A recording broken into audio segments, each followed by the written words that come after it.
Congress party अगर प्रधानमंत्री जैसे को लोगों को तैसा सलाह दे रहे हैं करने कि की कोशिश कर विदेश रही नहीं है। जाना और तो उसके उस दो सलाह उदाहरण को मैं आपके स्वयं सामने को रखता हूं। सेना को करें।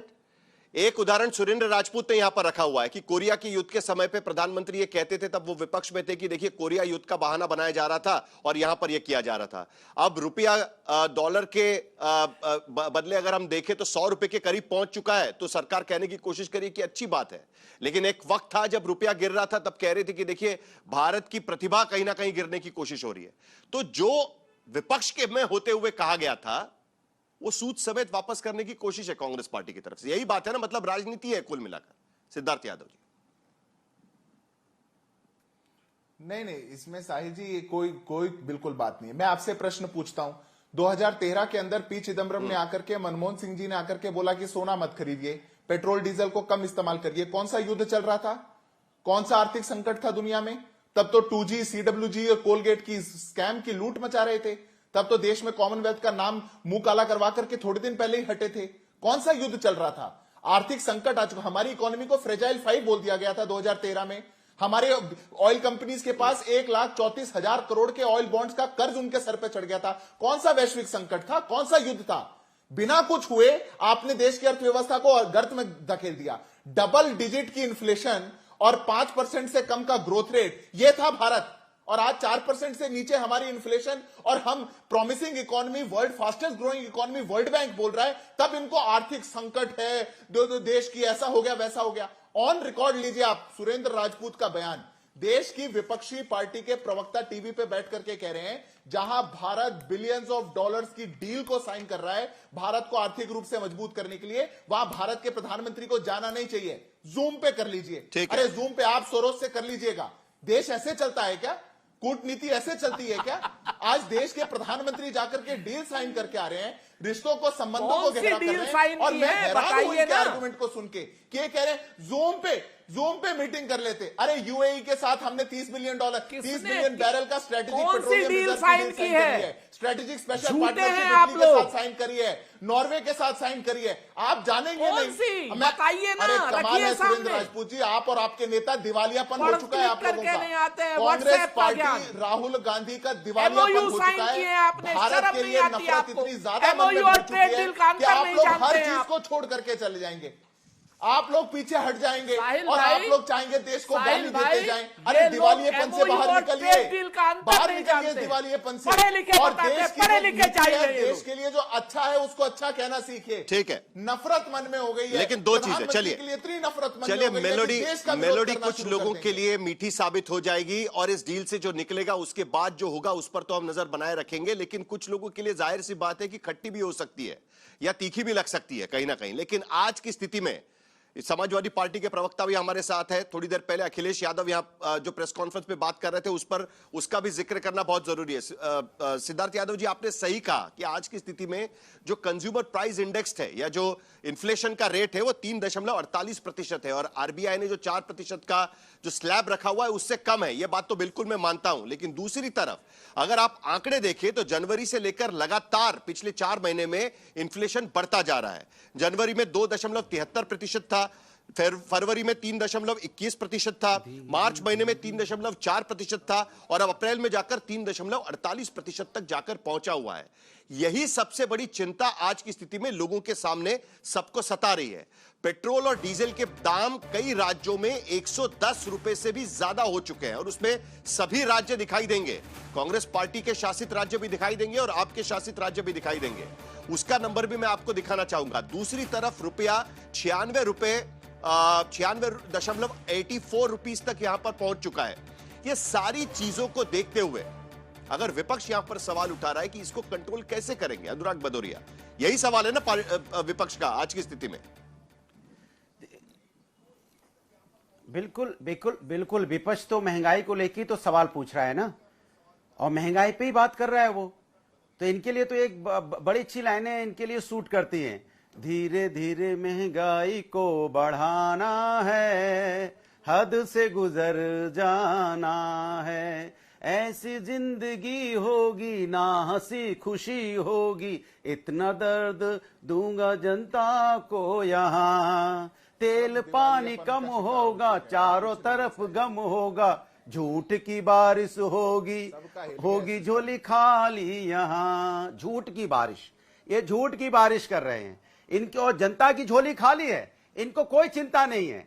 और चिंता करो तो ये बातें करते, महंगाई पे बात करो तो इनका मुंह एकदम सूखने लगता है, फिर चले जाएंगे 1970 में, 1940 में। अरे प्रभु, महंगाई की बात विपक्ष कर रहा था आपसे जब आप चुनाव लड़ रहे थे पश्चिम बंगाल में, तमिलनाडु में, जब आप चुनाव लड़ रहे थे असम में, तो विपक्ष आपसे कह रहा था कि जिस तरह ईरान का वॉर चल रहा है, यहां पे तेल डीजल महंगा होगा, विपक्ष बोल रहा था, तो आप क्या बोल रहे थे? क्या बढ़ा क्या? और कुछ एंकर मुझे ऐसे बोलते थे, बताइए अनुराग भदौरिया जी, आप बताइए तेल का दाम बढ़ा क्या, तेल का दाम बढ़ा क्या? चुनाव में चैलेंज करते थे, तब मैं कहता था तेल का दाम बढ़ेगा, बढ़ा ना। आज क्या है? आज कहां भाग गए वो लोग, वो पत्रकार आप दिखाई नहीं पड़ते, मैं उनसे पूछता हूं भाई, तब तो चैलेंज करते थे। आज तेल डीजल सभी का दाम बढ़ा ना, जिससे सीएनजी का दाम बढ़ा ना, एलपीजी का दाम बढ़ा ना, लोग परेशानी से जूझ रहे हैं, इस पे ये बात नहीं करना चाहते, ये मुद्दों को भटकाना चाहते हैं, ये मुद्दों को ले जाएंगे पता कहां पे? अभी मैं कल परसों देख रहा था, कभी नमाज पे चर्चा करवा रहे हैं ये बीजेपी वाले, कभी धर्म के नाम पे चर्चा करवा रहे हैं। अरे लोगों के घर में चूल्हे बंद हो गए, लोगों का रोजगार छिन गया, तनख्वाह बढ़ी नहीं, आपने तनख्वाह उनकी बढ़ाई नहीं, उनकी डेली मजदूरी बढ़ी नहीं, लेकिन उनकी महंगाई बढ़ गई। वो कैसे जिएंगे बताइए? 10 रुपए की चाय 20 रुपए में बिकेगी तो कैसे चाय पिएंगे आप बता दीजिए मुझे। तो आपको लगता है कि सरकार इसके लिए जिम्मेदार है? जो खाड़ी देश में युद्ध चल रहा है वो जिम्मेदार नहीं है पूरी आपको लगता है कि सरकार इसके लिए जिम्मेदार है? खाड़ी देश में जो युद्ध चल रहा है, जो वैश्विक स्थिति बनी हुई है, जिसके वजह से पूरी दुनिया में महंगाई का संकट बना हुआ है। अरे भाई, मैं आपसे सवाल पूछता हूं, मुझे जवाब दे दीजिए। क्या रुपया कमजोर है ये यहां पे जब से युद्ध हुआ तब से हुआ है क्या? रुपया एक साल में 12% गिर चुका है। किस वजह से गिर चुका है जरा पूछिए।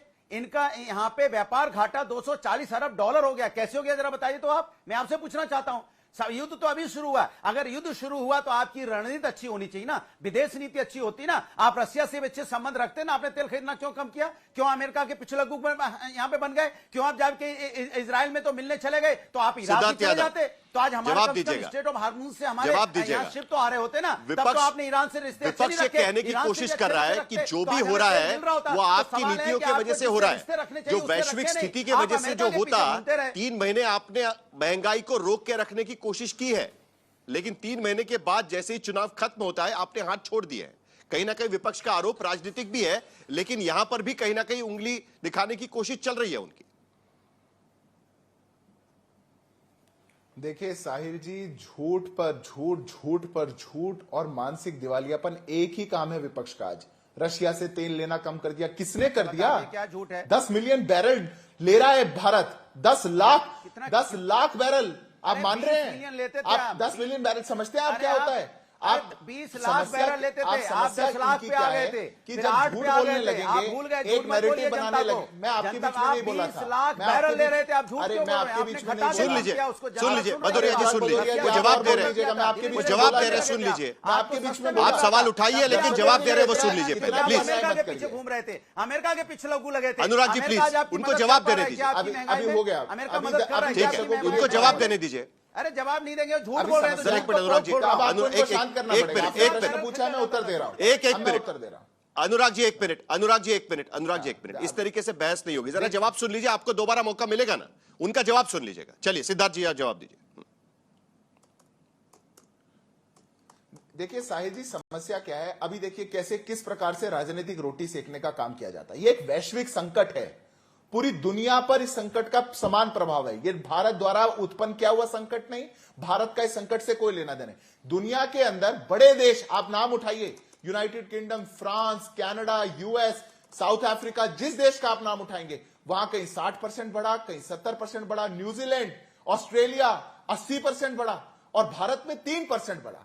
पर जो भारत का विपक्ष 3% पे कर रहा है, आप वहां के विपक्ष से तुलना करेंगे, आपको मिलेगा नहीं ऐसा विपक्ष। मैं नहीं कहता कि आप ये प्रश्न मत पूछिए और बिल्कुल बात करिए, पर समस्या दूसरी है। अगर भारत सरकार ने देश में, दुनिया में आए हुए संकट का प्रभाव देश के लोगों पर 2.5 महीने 3 महीने तक सस्टेन किया, क्या गलत किया? जब तक सस्टेन हो सकता, ये पहली बात साहिब जी। दूसरी बात, क्या आज पूरा इफेक्ट पास ऑन किया जा चुका है? बिल्कुल नहीं। 11-12 रुपए का डेफिसिट है, 3 रुपए बढ़ाए गए, आज भी भारत सरकार सस्टेन कर रही है उसको। जो लोग राजनीतिक रोटी सेकना चाहते हैं फिर डॉलर की बात करेंगे। मैं आपको, लेकिन क्या ये बात सही नहीं है? सिद्धार्थ यादव, साल के अंदर सिद्धार्थ यादव एक मिनट, ये सवाल यहाँ नहीं, अभी आंकड़ों पर बात हो रही है तो आंकड़ों पर पूछा जाएगा। रशियन ऑयल का मुद्दा ना बार बार निकलता रहता है और पिछले 6 महीने में कई बार हम लोग इस पर डिबेट कर चुके हैं। आप भी कई बार उस डिबेट में आ चुके हैं। आपको भी पता है कि 2022 में हम जितना रशियन ऑयल खरीदते थे उसमें कितना हमने कम कर दिया है। वो 21% तक आके हमने हमारे जो ऑयल इंपोर्ट्स है उसमें रशिया का हिस्सा रह गया था जनवरी 2026 तक। यानी कहीं ना कहीं हमने रशिया से ऑयल खरीदना कम कर दिया था। आज की स्थिति में अब हमको लग रहा है कि रशिया से लेना चाहिए, इसीलिए एक बार फिर बातचीत उसकी शुरू हो चुकी है। अमेरिका बार बार स्टेटमेंट देना शुरू कर देता है कि देखिए हमने 1 महीने के लिए छूट दी है करके। साहिल जी, अरे साहिल जी, कोई आंकड़ों का फेर नहीं होना चाहिए। हम कभी लेते थे 30-35%, कभी हम 25 भी लेने लगे, कभी हम 40 भी ले। हमारी इच्छा है ना। भारत ने कहा जहां से सस्ता तेल मिलेगा वहां से लेंगे। इन्होंने तो कहा कि यूएस ने मना कर दिया, आप एक तेल नहीं ले रहे। हमने तो लगातार लिया। मुझे वो दिन बताइए जब भारत ने रशिया से तेल नहीं लिया, वो तिथि बताइए, एक दिन। और ये रोज टीवी पे बैठ करके हल्ला मचाते थे, यूएस ने ऐसा दबाव बना दिया, ऐसा कर दिया, तेल लेना बंद कर दिया। अनुराग भदौरिया, आपको जवाब देने का मौका इसके बाद मिलने वाला है। लेकिन ये मेलोडी को लेकर जितनी चर्चा हो रही थी ना, वो पार्ले प्रोडक्ट्स के जो वाइस प्रेसिडेंट है, उस कंपनी को बड़ा मजा आ रहा है इस मेलोडी को लेकर। उसके वाइस प्रेसिडेंट है मयांक जी, उनसे हमने बातचीत की। जरा एक बार सुन लेते हैं उन्होंने क्या कहा इसको लेकर, क्योंकि मेलोडी ज्यादा चर्चा में आ गई है आज की स्थिति में। जरा एक बार सुन लेते हैं क्या बोला उन्होंने।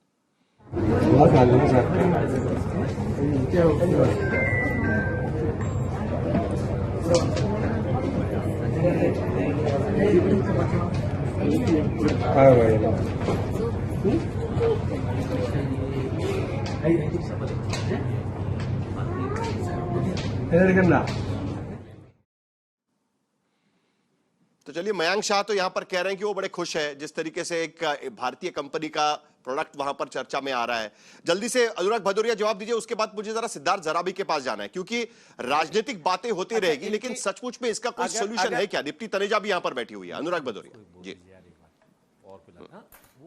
देखिए, अगर इनकी बात कोई हम मान लें कि चलिए अभी वैश्विक समस्या है, तो इनसे पूछिए जब गेल का इन्होंने हिस्सेदारी बेची थी, एलआईसी की हिस्सेदारी बेची थी, कोल की हिस्सेदारी कोल इंडिया की बेची थी, एनटीपीसी की बेची थी, ओएनजीसी की बेची थी, तब कौन सी देश में आफत थी जो आपने उनकी हिस्सेदारी बेची थी?